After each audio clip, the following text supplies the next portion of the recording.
Okay, today I will be talking about a subject still on our relationship and marriage series, which I would like to title The Obstacles or the Barriers to Early Marriage. Um, the society mounts pressure on young people to get married and marry early, even in a religious setting. People are encouraged to get married. And they tell them whatever is your budget, you can do your marriage, just be bold, be confident, be serious about it, and all of those things. It's fine. Parents are mounting pressure on their children to get married and all of that. And even the peer friends are asking their friends, why you not marry? What's the problem? And they keep saying all this. But you see, the truth is that we are the obstacles. We are the barriers. And I'm going to categorize these obstacles into four places. The first I want to talk about will be religious bureaucracy or religious structure. I understand that in many of our denominations, like the Christian setting, which I know better, set up what they call marriage committee or marriage counseling. Now, the intention is good to help young people, intending couples, to navigate the waters and, avoid some pitfalls. But one of my observations is that as our denominations expand and we begin to have branches, the kind of people that are in these offices are there either because they've been married for a while or they have position in church, elder, deacon, pastor, whatever minister, whatever name they call them. And then for some others who feel like we have experience that we can use to help. But you see, these same people come into this committee and in most cases becomes the obstacles, becomes the barriers. And I'd like us to dissect this because often than not, when people want to get married, they go to religious circle, even people who are not very committed with their worship to God. When it comes to that aspect, some of them just want to hang around the church or whatever and then get married, because they want that blessing. It's fine. But you see, there's a major barrier. And sometimes I hear people call people from different denominations and say, see their ladies, they are getting old, they are not married. See their men, they are getting old, they are not married.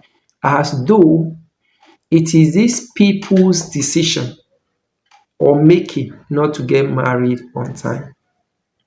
And so I want to talk a bit on this religious bureaucracy.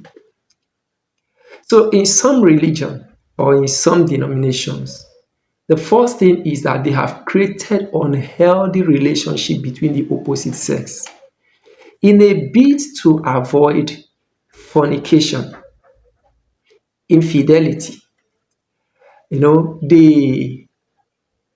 They create this gap where if they see a brother and a sister discussing, they raises an eyebrow and say, what is happening there? And all of that. And so most of these brothers and sisters in church don't have healthy relationship among themselves. They don't even know how to pass messages among themselves, how to communicate among themselves, except it has to do with religious issues. And so even when these people are matured enough to get married, they don't even know how to go about it. That is one. Now, some other denominations also, you don't approach the lady or the guy. You have to go to the marriage committee and then you tell them your intention. They will invite the other person and then ask both of you to sit down, maybe in the church or one open place, and then discuss. I remember one year in my former church where one of the pastors was telling us, then I was single, telling us how a brother came from a different state. I won't like to mention the state. Came from a different state to this state and then met with them that wanted to marry a particular lady. And they gave them time to sit down in church and discuss. For the period of time both of them sat together, they couldn't say a word until they left. Now, should I blame the guy? Should I blame the lady? No. For me, if the guy didn't know how to start the discussion, the lady should have taken the initiative. But both of them didn't know what to say or do at that point. That's the unhealthy relationship we have talked about. Why the church doesn't even see that they are the ones who have created this, barrier, this bureaucracy, this issue on ground. But that's just the truth. So these people don't know how to communicate to themselves when the time comes. And so they make a mess and a mockery of everything. And then in some other cases, you see, because the guy doesn't go straight to the lady, they don't even know which of them are engaged or not. And so you see 10 guys going to the committee for a particular sister, whereas many others are single. Because they don't even know until when they hear the wedding announcement, then they now know that, oh, so all this while this lady was engaged. Because they don't allow that rapport to take place. They are trying to avoid fornication. But you see, the issue I have with this is, how do you train people to be godly, to be righteous? And you tell them about the grace of God. You tell them about the Holy Spirit. And you don't trust them enough to take decisions as matured Christians. And so you want to, teleguide them in everything they do. You want to make decisions for them. Even God himself doesn't do that. He doesn't tamper with our will. The laws are there for us. And then God expects that with everything we have available, we should be able to take decisions as humans. But fellow men, think the whole. It's like I went to school and I'm trained as a technician. And so after school, someone calls me and said, our computer is having issue. We want you to come and fix it. And my lecturer says, no, though you've graduated, even though I've trained you in this, anytime you get a job, call me. And so I have to first call my lecturer to tell my lecturer I have a job to do. And then my lecturer will now come, call the client, call me, and then they bring the system and ask me to diagnose it there and then tell them and all of that. The question is for how long? That's exactly what we do in our religious settings. And so, because we are the ones trying to take every decisions indirectly for the people in church that we don't trust, we build them, we don't trust them. So we take decisions on their behalf. We've left them look like dummies, novice. And that's one of those things. And even sometimes, because we are humans, some of these people in the committee will think, this lady should not go for this guy. I have somebody better. They won't say that direct, but they have a way of, turning these things around and then, just frustrating them. I am saying this because I'm an insider. I have seen these things with my friends and all of that. I've discussed with some of these marriage committee people, and I know exactly what I'm saying. I will not want to pick up specific cases or mention names, but these are the things that happened. Some people feel that why should this man go for them? And then in some other cases, these committees feel like you should not leave a denomination to another denomination to marry. And so when you come with somebody from a different denominations, they will do everything to frustrate you because they think you shouldn't marry from a different denomination. These are the obstacles. These are the problem. Why? You see, some people are not marrying early because of the bureaucracy of men. And these same people will mount their podiums and they will shout on the younger people, what is your problem? Go and get married. They are the devil stopping these people from moving forward. And yet they claim ignorance. And so that is one of the things that we need to look into. These committees that have been set, are they serving their purpose? Or should we even pull them away and allow people progress? Because for me, if you have taught people the right thing, give them the room to do it. You know, I remember when I was a youth leader in my former church, and one day we announced for a vigil tarry night, and it was announced in church. My pastor have announced it. Different people have announced it in different activities. And so the day of this vigil, it was a Friday evening. We went to church, and there's these ministers we have in church. They have 3 children, so 2 of them were with us in the youth church. And the girl came to church.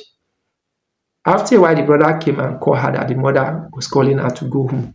So I was curious. I said, why? The boy said he doesn't know, and I followed them home with some of my friends. And then we went to ask the mom, why do you said your children shouldn't come for the vigil? And the mother said, if you people do the vigil in my house, I would even like to participate, but as long as it is in the church, I will not allow my children to go. And I said, if we do the vigil in your house, the announcement was made in church. Those who will come later, how would they know we are here? She couldn't give us an answer, but she insisted that if that vigil will be in church, her children won't come. We said, fine. And then we left. A few days later, I was told that she said she can train her children and then allow the church people to come and defy them for her. You know, the laughing stock about the whole issue is this same girl she was protecting from us, who were the leaders of this girl in church, was dating one other pastor's son in the same church. I knew about it, but as a youth leader, I never reported issues that concern the teenagers and youth to their parents. I like to handle it because most of them in the youth church were mostly teenagers. I don't report their issues to their parents. I like to handle it and help them out. But this woman was rather suspecting me, who was the youth leader, not knowing what was going on. And, in my head, I was thinking, if I had any ulterior motive, do I need to do it in church during vigil where every other person is? I could have got her number, I could have called her and do whatever I want to do. You see, that's the way the religion make us think. This same girl will go to school, mingle with other people, and then do other social activities. And even if the school said they have a camp meeting, she will allow her go. But when it comes to church, we are more suspicious of ourselves than really allowing people to be who they are supposed to be and know where to help them out. And that's the same thing we're talking about here when it comes to marriage. We have created obstacles. We don't seem to trust people to make decisions. And so we want to always make decisions for them. Yeah. Away from religion, let's talk about cultural barrier. You see, with the level of poverty in this country, female children have become like an investment for most parents. And so that's why you hear some parents who playfully, when they have a female child, they will say, this is my Gomai, it's my billionaire, or all kinds of names they give to the girl. Because at the back of their head, what they are thinking is that one day somebody will come to ask her hand in marriage, and they will write this long list and present. And you see, these same people in the society who are telling this guy, whatever you have, just go ahead and marry as long as you have source of income, steady source of income. And then they say, go and marry. It doesn't matter if you live in one room, if you have this, you have that. But when 2 of you come together, you will achieve more. When the guy goes to this family to say, I want to get married. Like in my own village, it goes through three process. First, they call it the knocking. That's the knocking of the door. The guy will come with certain amount, I think it's 25,000 naira with wine and some other things. And then the second phase is what they call the introduction. I think that is like 50,000 naira, then with certain other things in the list. And then the proper traditional marriage, where they will have full scarf written, sometimes front and back, if not even two, depending on the family you go to. And then they tell you the number of wrappers to buy for the mother and the father and the boys in the street, the women around, the men around, the family members, and all kinds of things. And so getting married is more or less like you are going to buy a slave to another land that is going to generate income for you. And the question I want to ask is, how much can you sell your daughter? How much? Even if you send her to the best of schools and she has the best job, how much can you sell her?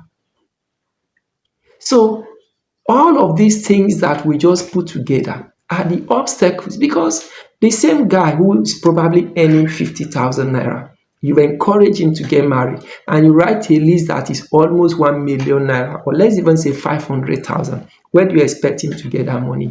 And so this guy goes to work every day, pay transport from his salary, feed from his salary, pay his house rent, run all his costs from that salary.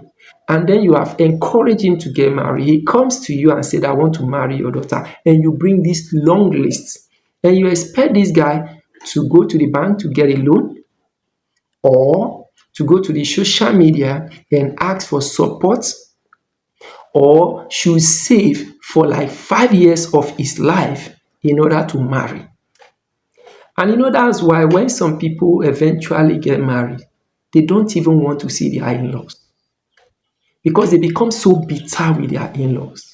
Like, why should you build me this? And then those same in-laws will now be coming around asking for help for one support or the other.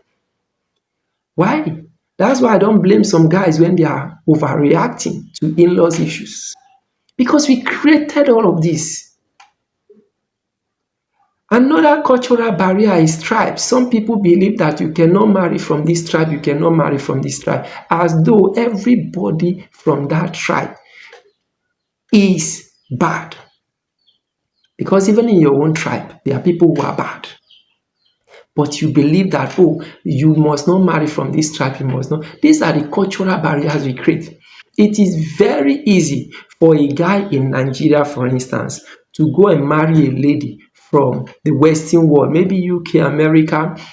He don't even care whether she was a prostitute or all her past. He doesn't care. All he wants is to get married, and the family will be happy.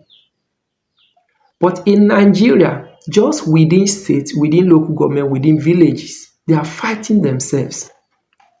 And that's when they want to tell you that, this tribe, they can kill, this tribe, they can fight, this tribe, they are diabolical.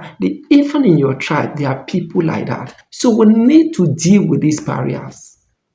High-handedness is another thing I want to talk about in cultural barrier. Some people believe so much in class. You are not my class. He's not my class. She's not my class. I have seen ladies who are not learned marry men who are learned, but they are doing much more than women who are learned. I'm not looking down, writing down anybody, but the truth is this: there are potentials in everybody. And when you give them room, they are going to do something better with it. And some people, all you need is just to coach them from the level they are to another level. It's okay if you say this person is not up to my standard, I want this class, it's fine. But then it shouldn't be that, the only thing you are looking for is class.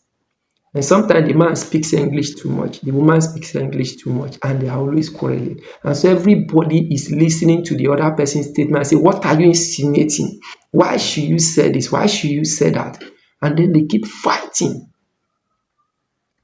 So sometimes All of these, oh, your family background, my family is rich, your family is poor, we cannot cohabit, we cannot marry. My family is high place in the society, yours is nobody, and all of those things. It doesn't matter. These are just cultural barriers that we are using to tie ourselves down.